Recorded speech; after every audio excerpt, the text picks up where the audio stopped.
Hello అండి, అందరికీ నమస్కారం. వెల్కమ్ టు మై ఛానల్ ఆహా ఏమి రుచి. ఈరోజు మీకు 1 కేజీ మటన్ దమ్ బిర్యానీని పక్కా కొలతలతో చేసి చూపిస్తానండి. ఈ ఒక్క కొలతలు మీరు అర్థం చేసుకుంటే ఎన్ని కిలోల మటన్ దమ్ బిర్యానీ అయినా చాలా ఈజీగా చేసేయవచ్చు. అంత బాగా వస్తుంది. ఇక మీరు ఈ విధంగా చేసినట్టయితే మటన్ కుక్ అవ్వకపోవడం, అడుగు పట్టడం లాంటివి అసలే ఉండవు. చాలా సింపుల్ గా టేస్టీగా ఈ మటన్ దమ్ బిర్యానీని ఎలా చేసుకోవాలో ఇప్పుడు ఈ వీడియోలో చూద్దామండి. ఎంతో టేస్టీగా స్పైసీగా ఉండే మటన్ దమ్ బిర్యానీ తయారు చేసుకోవడానికి నేనైతే ఇక్కడ 1 కేజీ మటన్ తో దమ్ బిర్యానీ చేస్తున్నానండి. మీరు 1/2 కేజీ చేసినట్టయితే ఇందులో వేసే సామాన్లన్నీ కూడా అందులో హాఫ్ వేసుకుంటే సరిపోతాయండి. మటన్ ని శుభ్రంగా నీట్గా కడుక్కున్న తర్వాత ఇప్పుడు దీనిపైన కొద్దిగా పుదీనా తరుగు, కొద్దిగా కొత్తిమీర తరుగు వేసుకోవాలండి. తర్వాత 1 టేబుల్ స్పూను సాజీరా వేసుకోవాలి. బిర్యానీ ఆకులు 1-2 ఆకులు తీసుకుని ఇలా చిన్న చిన్న ముక్కల కింద తుంచుకుని వేసుకోవాలి. ఒక 6 నుంచి 7 వరకు యాలకులు, స్టారో, 7-8 లవంగాలు, ఒక 2-3 ఇంచుల చెక్క, మరాఠీ మొగ్గలు ఒక 4 కొంచెం కచ్చపచ్చగా దంచుకుని వేసుకోవాలండి. అలాగే జాపత్రి, ఒక జాజికాయని ఇలా పొడి చేసుకుని వేసుకుంటే మటన్ అనేది చాలా మెత్తగా ఉడుకుతుందండి. ఇలా జాజికాయని మొత్తం పొడి కింద వేసుకోవాలి. వేయించి పెట్టుకున్న 1 టేబుల్ స్పూన్ ధనియాల పొడి, అలాగే వేయించిన పొడేనండి జీలకర్ర కూడా ఒక 1/2 టేబుల్ స్పూను, ఒక 1/4 టేబుల్ స్పూన్ పసుపు, ఒక 2 టేబుల్ స్పూన్లు కారం వేసుకోవాలండి. 1 టేబుల్ స్పూన్ వరకు సాల్ట్ వేసుకోవాలి. ఒక 2 టేబుల్ స్పూన్లు ఆయిల్ వేసుకోవాలి. మటన్ ముక్కలకి పట్టేటట్టుగా చేత్తో కలుపుకోవాలండి. ప్రతి ముక్కకి కూడా ఈ మసాలా అంటేటట్టుగా కలుపుకోవాలి. అంతా కూడా బాగా కలిపిన తర్వాత ఒక 5 నుంచి 6 పచ్చిమిరపకాయ చీలికలు వేసుకోవాలి. 1 టేబుల్ స్పూను ఫ్రెష్గా ఉండే అల్లం వెల్లుల్లి paste, 1 table spoon garam masala పొడి, ఒక 1/2 టేబుల్ స్పూన్ వరకు ఫ్రెష్ పెరుగు, ఒక నిమ్మకాయని ఇందులో పిండుకోవాలండి. ఈ మటన్కి ఇదంతా పట్టేటట్టుగా చక్కగా అంతా కూడా బాగా కలిపేసుకోవాలండి. ఇదంతా కూడా బాగా కలిపేసిన తర్వాత మటన్ అంతా కూడా దగ్గరికి తీసేసి దీనిపైన మూత పెట్టి ఒక 2 అవర్స్ పాటు ఈ మటన్ని మసాలాల్లో ఊరనివ్వాలండి. ఇలా మటన్ని మసాలాలో ఊరనిస్తే గనక మటన్ అనేది చాలా మెత్తగా జ్యూసీగా ఉంటుందండి. మీకు వీలైతే ఒక రోజు రాత్రి అంతా కూడా ఫ్రిడ్జ్ లో ఉంచి ఎర్లీ మార్నింగ్ వండుకుంటే ఇంకా టేస్టీగా ఉంటుందండి. నేనైతే ఇక్కడ ఒక 2 గంటల పాటు నానబెట్టాను. ఒక గిన్నెలోకి బాస్మతి రైస్ తీసుకుంటున్నానండి. నేను ఇక్కడ కేజీ మటన్కి 1 కేజీ బాస్మతి రైస్ తీసుకున్నాను. 1కి 2 సార్లు శుభ్రంగా నీట్గా కడుక్కున్న తర్వాత ఈ రైస్ ములిగేంత వరకు నీళ్ళని పోసుకుని పక్కన పెడదామండి. రైస్ కనీసం ఒక అరగంటన్నా నానాలి. తర్వాత స్టవ్ ఆన్ చేసుకుని స్టవ్ పైన కుక్కర్ పెట్టుకోవాలండి. మీడియం సైజులో ఉండే ఒక 4 ఉల్లిపాయలని ఇలా సన్నగా పొడవుగా కట్ చేసి పెట్టుకోవాలండి. ఆయిల్ వేసిన తర్వాత ఆయిల్ బాగా వేడైన తర్వాత ఇప్పుడు ఇందులో ఉల్లిపాయలు వేసుకుని ఉల్లిపాయలన్నీ కూడా గోల్డ్ కలర్లోకి వచ్చేంత వరకు వేయించాలండి. స్టవ్ని మీడియం టు హై ఫ్లేమ్లో పెట్టుకుంటూ ఉల్లిపాయలన్నిటిని కూడా ఇలా వేయిస్తే ఫ్రైడ్ ఆనియన్స్ అనేవి రెడీ అవుతున్నాయి. ఈ ఉల్లిపాయల్లో సగం ఉల్లిపాయల్ని ఒక బౌల్లోకి తీసుకుని పక్కన పెట్టుకుందామండి.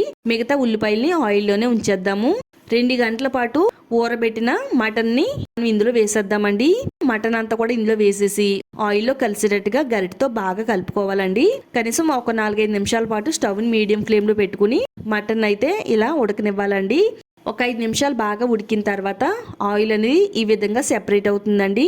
ఆయిల్ సెపరేట్ అయ్యేంత వరకు ఈ విధంగా ఉడకనివ్వాలి. బాగా మరిగిన నీళ్ళని ఒక 1/2 గ్లాస్ వేసుకోవాలి.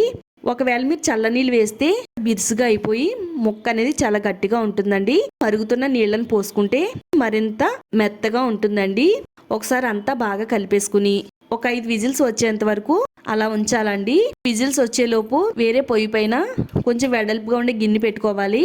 ఇలా గిన్నెకి కొంచెం వెళ్తుండేటట్టుగా నీళ్ళని పోసిన తర్వాత 1 టేబుల్ స్పూన్ సాజీరా, 1 టేబుల్ స్పూను ఫ్రెష్గా ఉండే అల్లం వెల్లుల్లి పేస్టు, కొత్తిమీర తరుగు, పుదీనా తరుగు వేసుకోవాలి.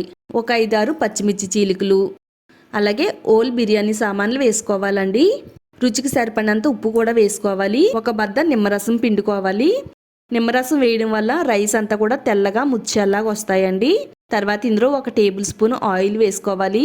ఆయిల్ వేయడం వల్ల రైస్ అనేది విడిపోయి పొడి పొడిగా వస్తుందండి.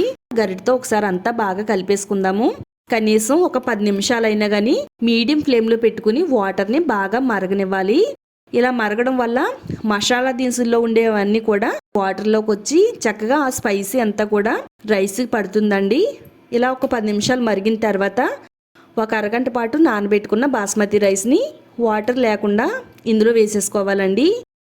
చక్కగా రైస్ అంతా కూడా వేసేసిన తర్వాత మొత్తం అంతా కలిసేటట్టుగా బాగా కలిపేసుకుందామండి. స్టవ్ని హై ఫ్లేమ్లో పెట్టుకుని ఈ రైస్ని జాగ్రత్తగా ఉడకనివ్వాలండి. 90% ఉడికేంత వరకు ఉడకనివ్వాలి. రైస్లో మనకి పలుకు అనేది ఉండకూడదండి. రైస్ని చేత్తో విరిసినట్టయితే 2 ముక్కలు అవ్వాలండి. ఆ విధంగా వచ్చేంత వరకు రైస్ను ఉడకనివ్వాలి.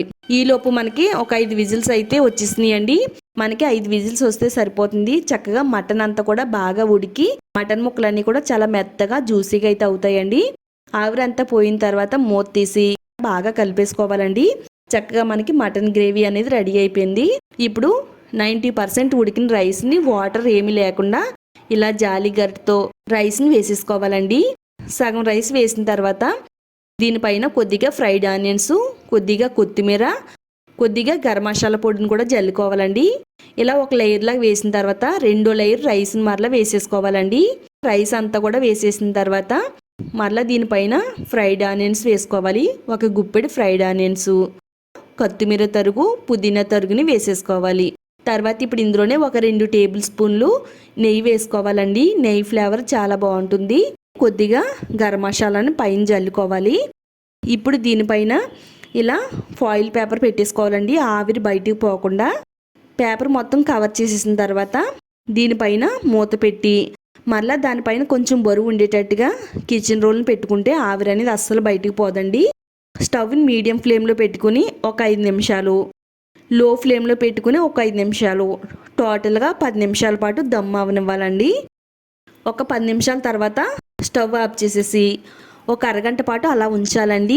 అరగంట తర్వాత మూత తీసి మటన్ దమ్ బిర్యానీని పైనుంచి కిందకి అంతా కూడా బాగా కలుపుదామండి. చక్కగా బిర్యానీ రైస్ అనేది పొడి పొళ్ళాడుతూ తెల్లగా ముత్యాల్లాగా అయితే వచ్చిందండి. మటన్ ముక్కలు కూడా చాలా మెత్తగా బాగా ఉడికినాయండి. ఎక్స్ట్రా గ్రేవీ అనేది ఏమీ అవసరం లేకుండా మనకి గ్రేవీ కూడా ఇందులోనే ఉంటుందండి.